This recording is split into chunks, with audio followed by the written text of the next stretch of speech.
Hi, Hailey. How are you? Good. How are you? I'm good. I'm doing well. It's nice to have you here again. Last time we met was 2 years ago, in our For Mom event, and we had so many moms that really, really love the conversation with you, and to hear from your insights. So I thought having a podcast together would be amazing. Oh, So thank you so much for having me. And I've got to tell you, I look back from when I was a mom and just wished I had a forum like this. I think you're doing such a magnificent thing. And I know from past experience, being a mom can sometimes be so isolating. So just such a wonderful, wonderful forum you're putting out there for the lucky moms of this generation. Well, young moms. All moms will benefit from this, but specifically a new moms. So thank you for having me on. thank you. So Hailey, I'm so happy to see you. And I'll tell you a little bit about Hailey. She's a psychotherapist and as well a coacher. And she has her own practice, correct? Um, Correct. if any of you would like after our session to contact her, you're most welcome. I'll leave the detail at the end and I'll let Hailey to speak about her for a little bit and then we dive into our subject today. Oh, thank you. So yes, I think first and foremost, I'm a mother, and I think once you're a mother, you're everyone's mother. So this just goes out to all you beautiful people doing such a, what's the word, relentless, and probably at times feels like so unsatisfying, or you just don't get the recognition that you so truly deserve, being a mom. And just speaking from my experience, just know how much pressure we can put on ourselves just to be that perfect human, that perfect mother, that perfect everything, and we can just kind of lose ourselves in that momentum. So really, really happy to be here just to shed some past experience from my side, things that I wish I could have known in my younger self, and hope it would be of benefit to you. And just to have a chat amongst moms. So very, very happy to be here. And as Yahab said, I do have my own private practice, always willing, if after this you want to reach out via socials or messenger or whatever, always happy here to soundboard, offer advice, offer right direction, or offer my help in any which way I can. So I'm just really happy to be here. Thank you, Hailey. So today's subject is a perfect mom. And we're going to speak about if there is such thing. I know that from my experience, when I started to be a mom, I really kind of like try to perfect everything and every step that I'm doing, and I'm constantly aware of it. So I would love to hear from you. How can we be a perfect mom?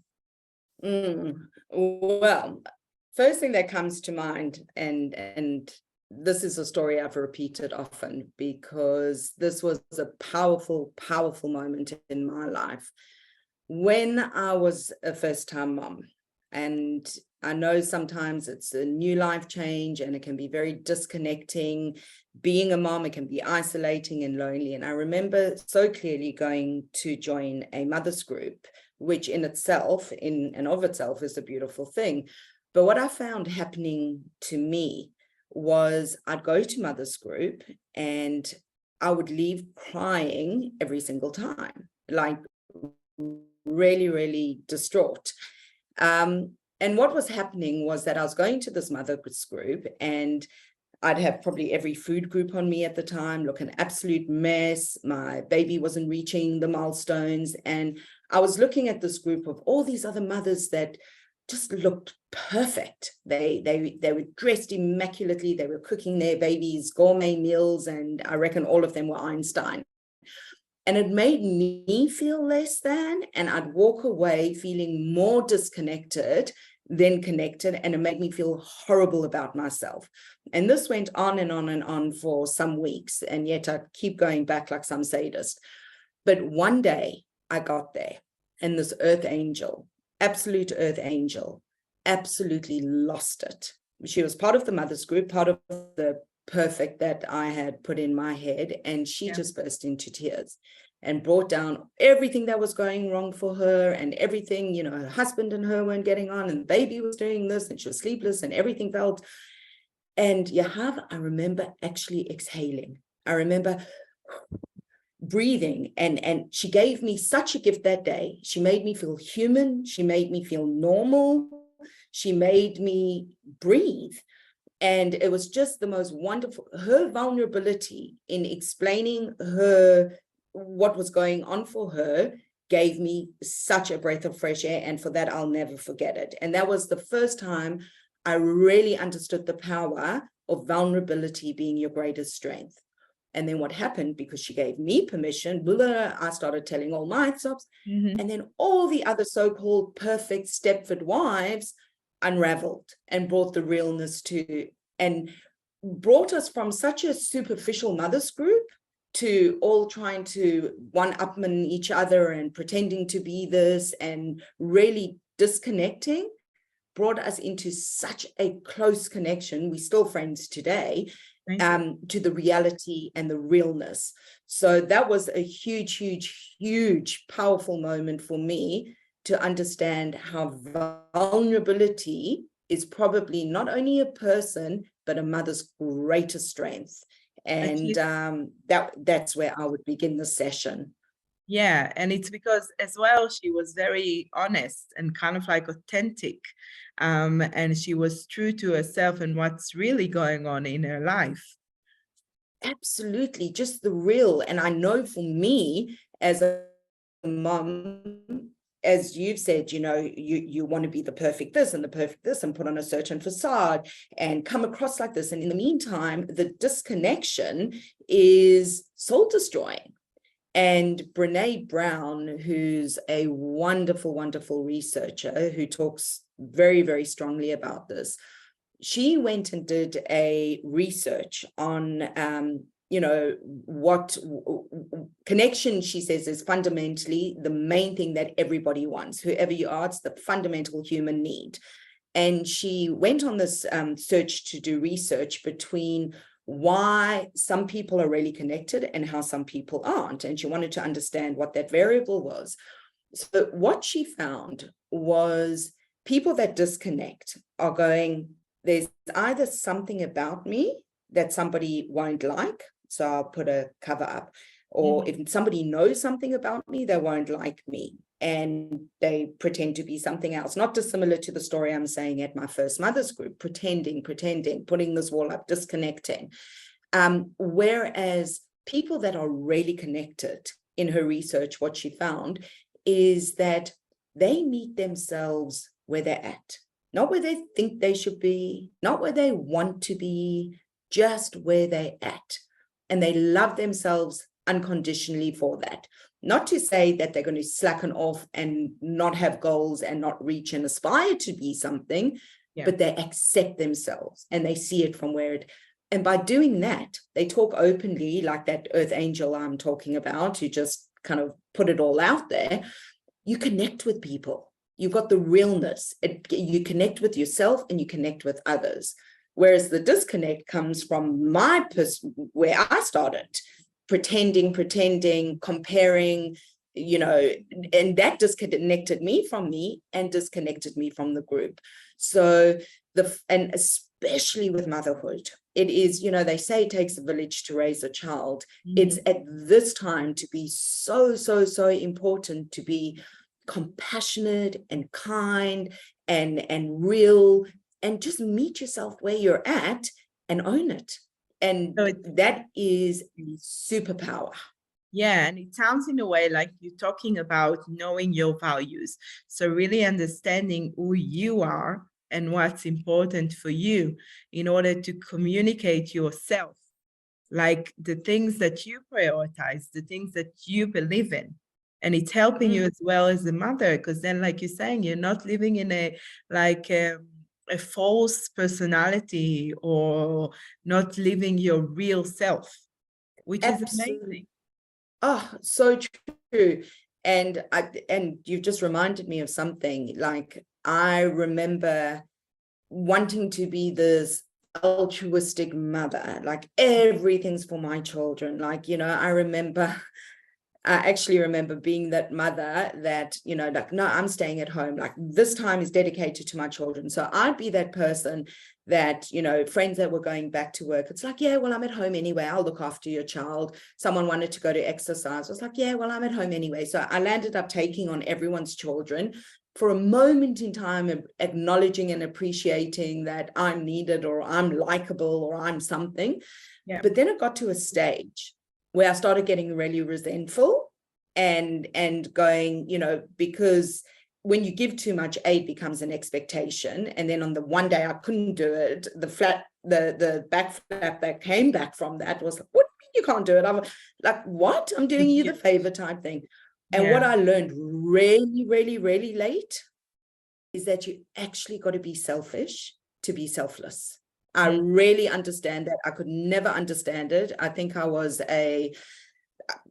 my altruism was probably, it wasn't right. There's got to be balance. And what I found is that when you fill your cup up, when you take time for you, regardless to what that is, stare at the clouds and have your moment, go for your walk, garden, whatever is going to fill your cup up.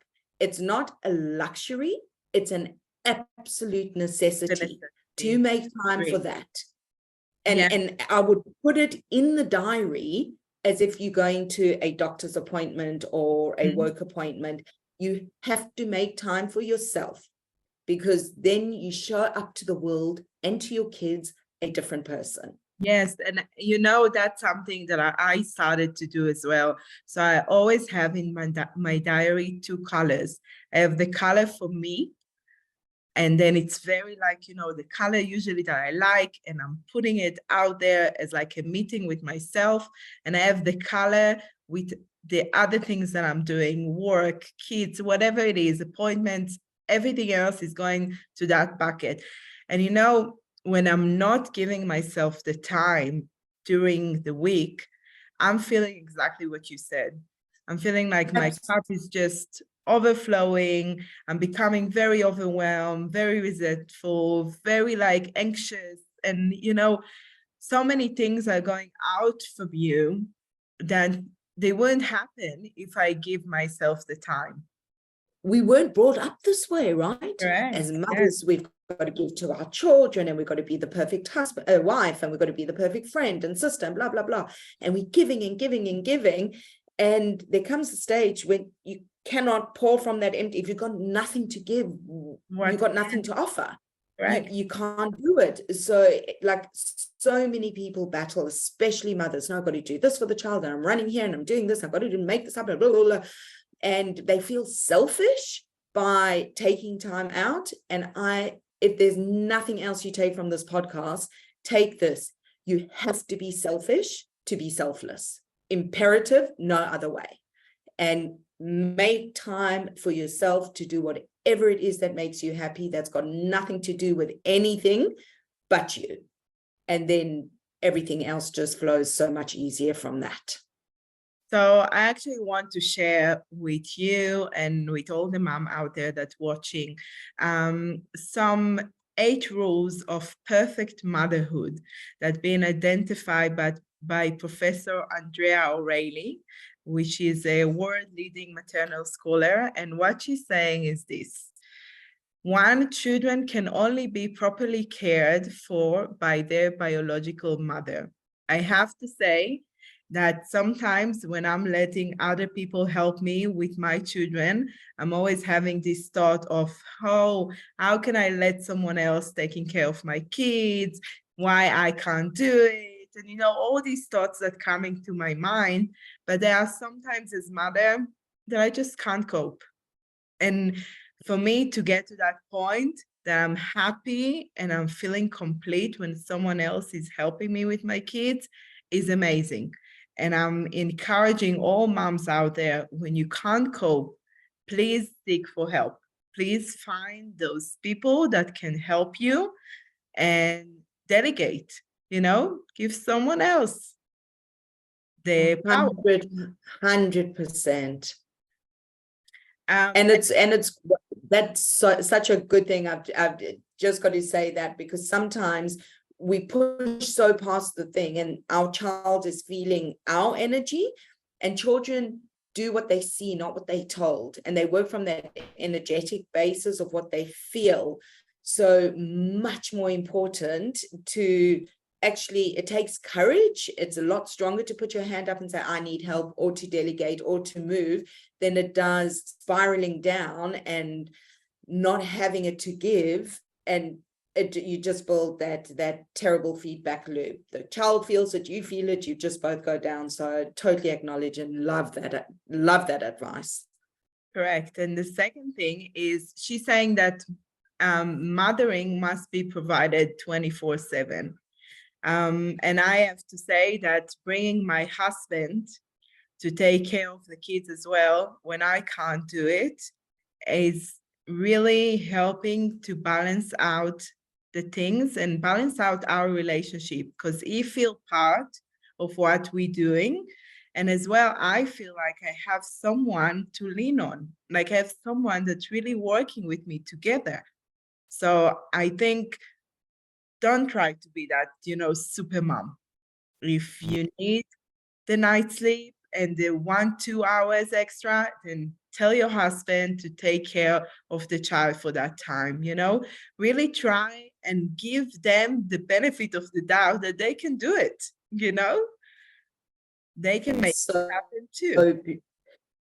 Brene Brown's got something on that, which I love as well, is she works really hard, her husband works really hard. And what they did was they work off a scale. So she'd come home one day and she'd go, you know what, I had a really good day today. I'm probably at about a 70%. He'd go, terrible day. I'm probably at about a 20%.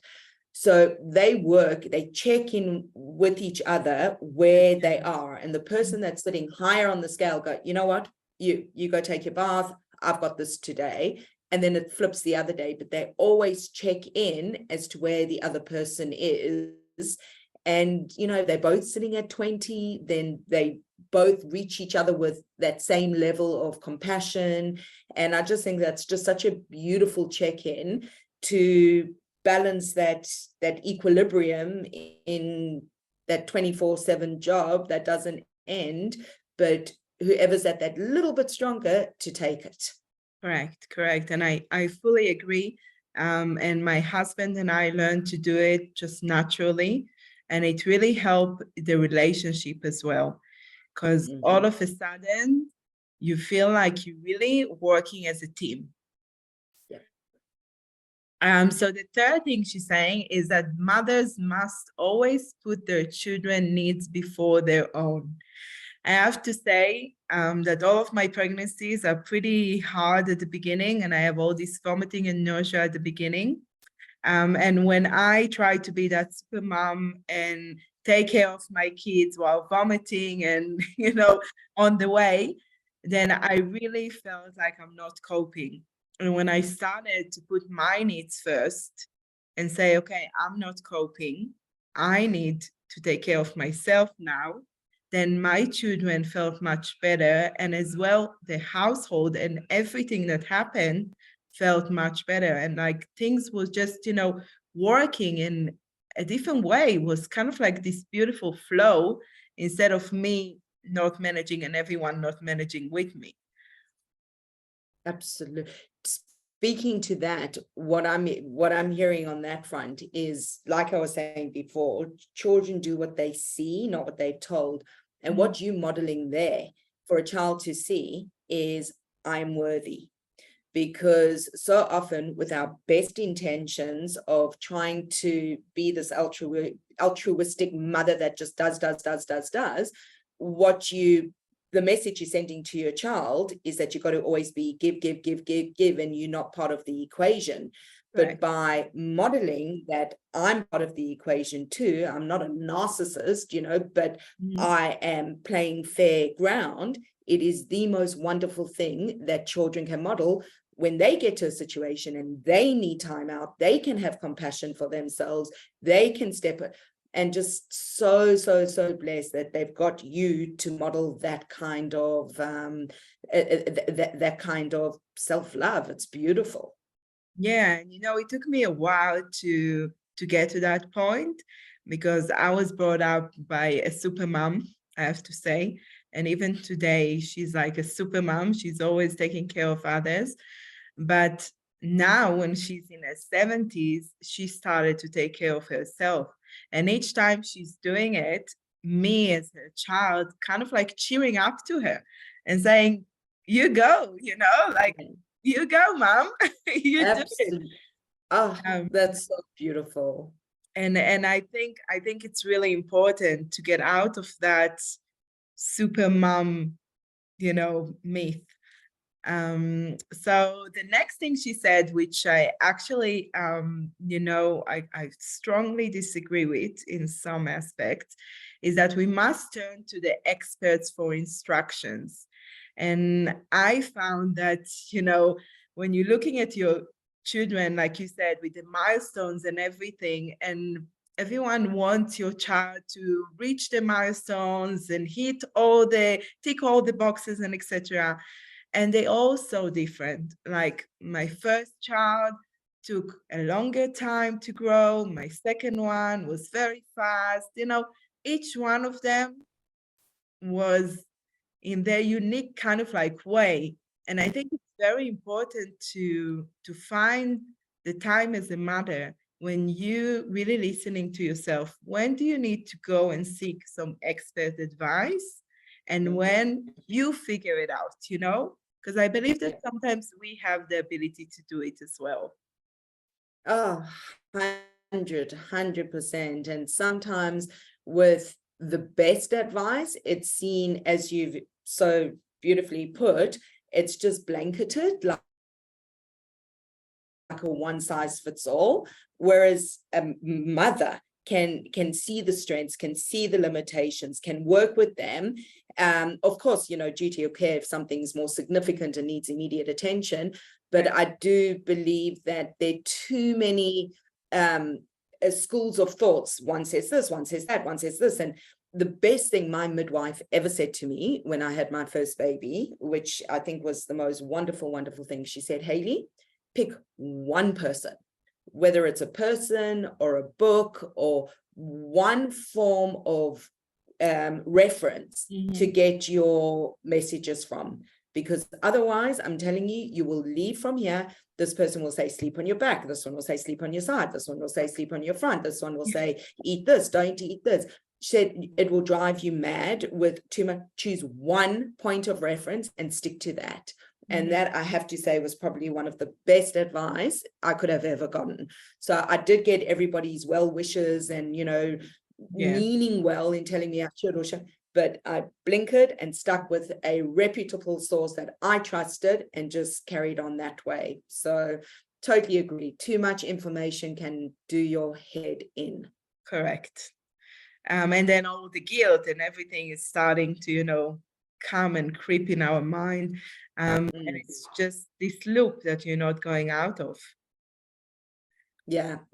That mother's guilt, I honestly think in the dictionary next to mother, the definition should be guilt. Yes. Because we work, we're guilty. We don't work, we're guilty. We give too much, we're guilty. We give too little, we get like just guilt. And I just think that's, and guilt actually serves no purpose. You're doing the best you can. There is no one way, one size fits all. Everyone's doing what they just try get rid of the guilt. It does not serve a purpose, but every mother has it. So be aware of it. Yeah, for sure. So I want to kind of like the other thing that she's saying is, that mothers have to be fully satisfied and fulfilled and always complete with what they're doing, have a sense of responsibility, and as well give our kids all the time, energy, money, everything that they need.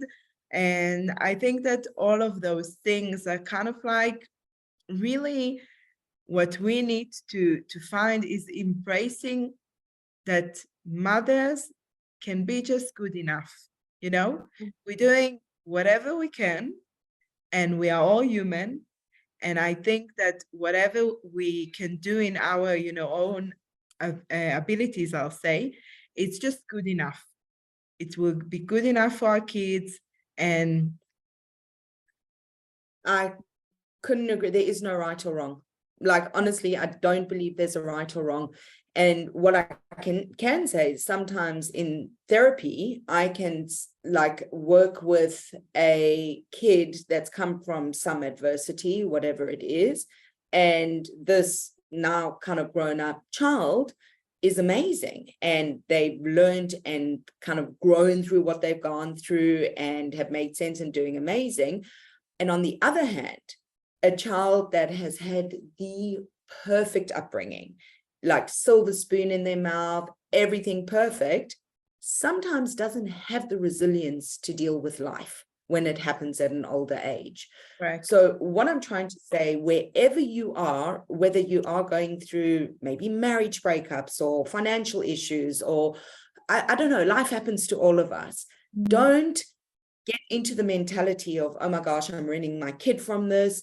If you come from a place of love and communication and openness and unconditional love and not seeing things as right or wrong or good or bad, and challenges will come and go, it's okay. Not only is it okay, it's better than okay. You're teaching really fundamental lessons at a young age, how to deal with challenges. And let's be honest, no one's going to get out here unscathed. Life is going to happen to all of us.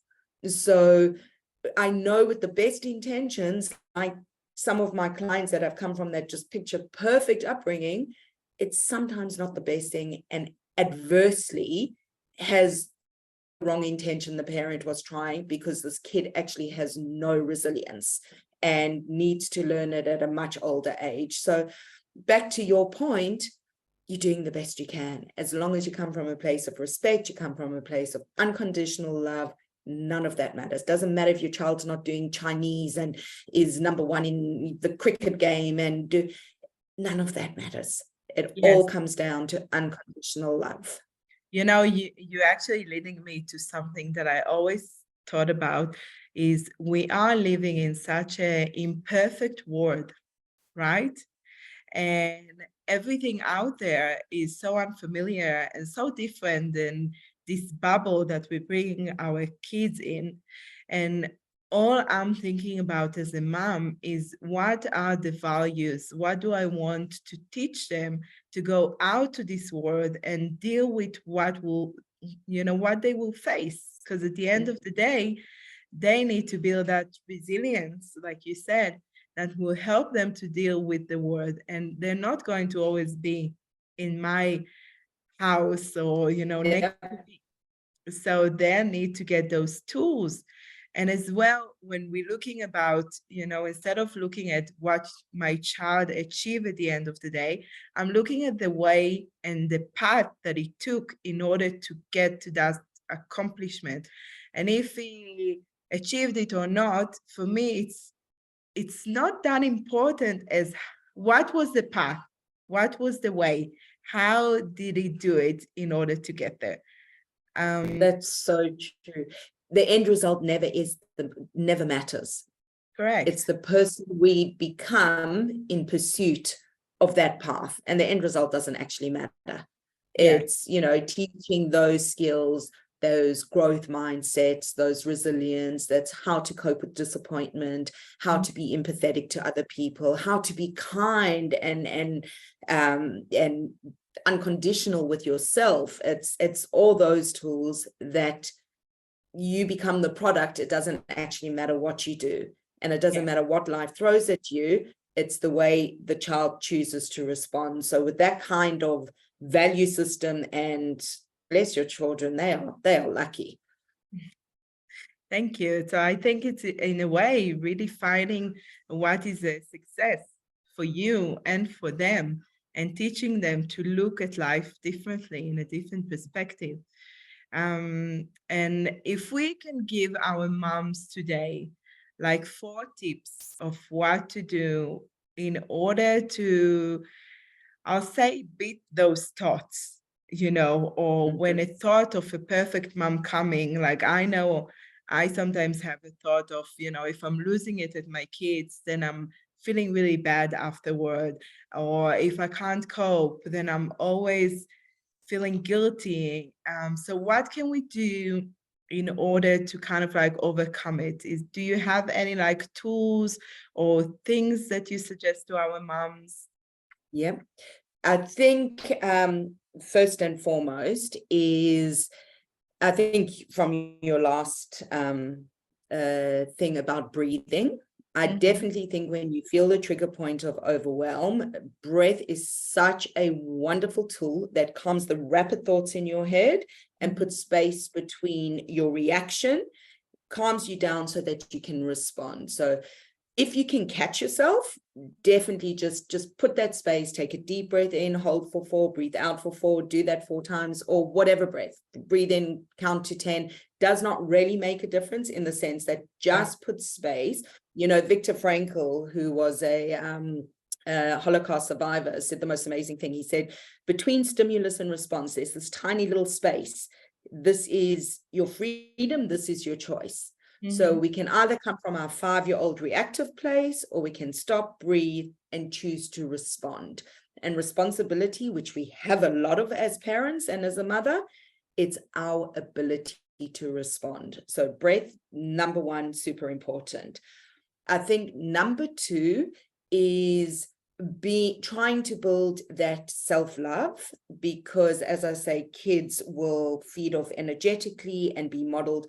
And if we learn to parent ourselves, if we can really, really have our reactive 5-year-old, because we always come in 2 selves, and then be the witness to that, and then talk ourselves down and really look, my compass is, I see my 5-year-old wounded child that we all have, and my now adult. So any thought that comes into my head, if I would not say that to a 5-year-old, I'm not allowed to say it to myself. So I can't say like, oh God, Hayley, you idiot.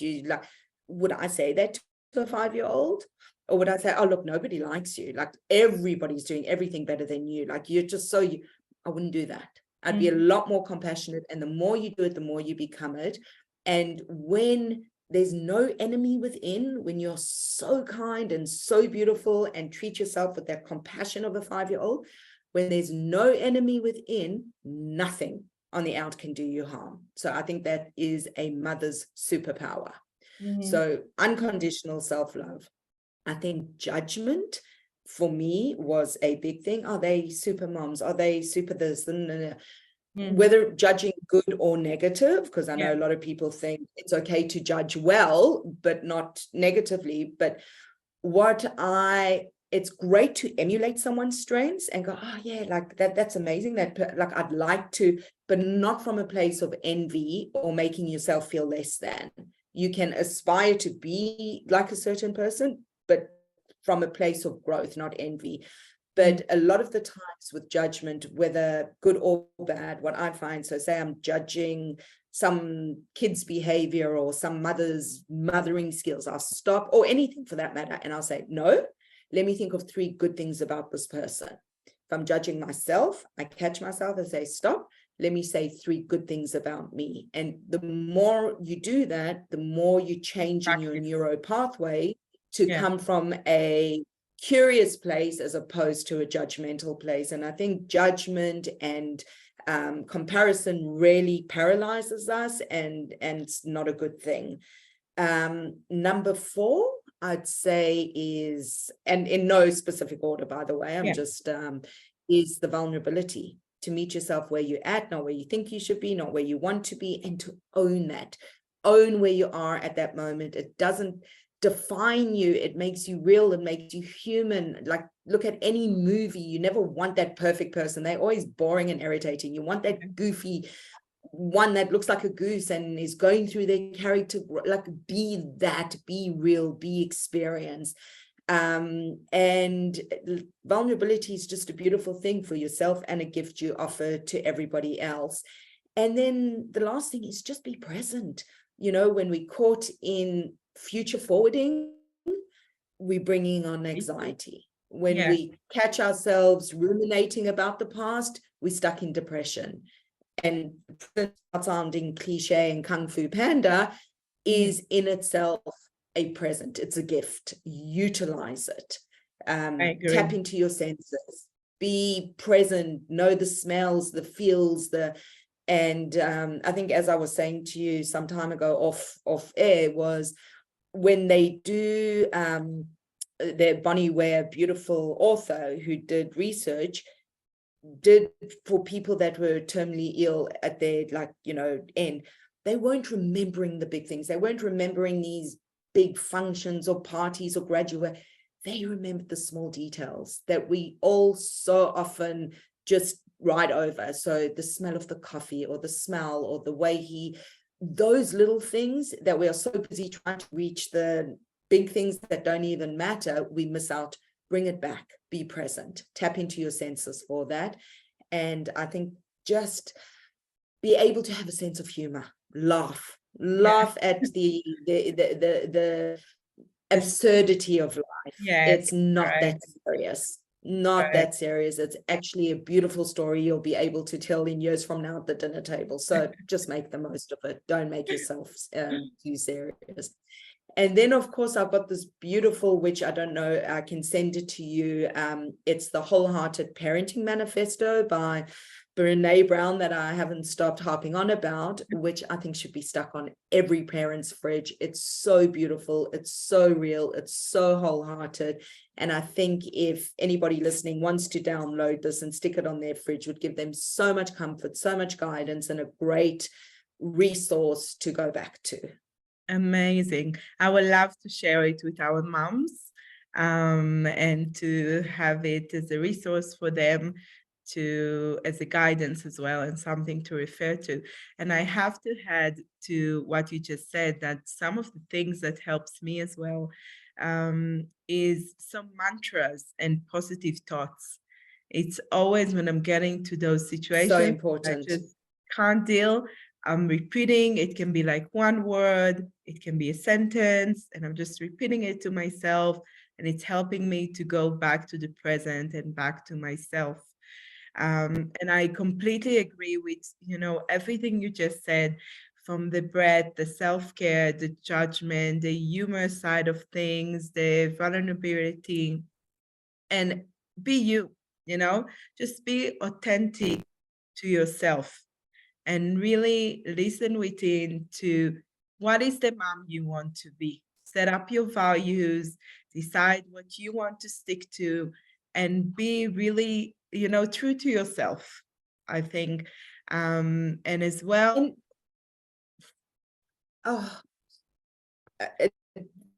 Just so true to yourself, because so often what I'm trying, just something that popped in my head was like, I remember so often when my kids wanted to swim and I didn't want to swim because, God forbid anyone saw my white flabby, and then it got to a stage where, who am I living for, these nameless, faceless people? And if there's a beach and I've got a body, I've got a beach body. And thank God having that insight to looking back at the memories you make with your child in those, stop being so critical about these nameless, faceless people. Your children are the ones that matter. And I've got the most hideous looking photos that I would, but I have the memories of my beautiful times with my children. And that is so much more special than perfection, which is so overrated, so boring, and just impossible, really. Correct.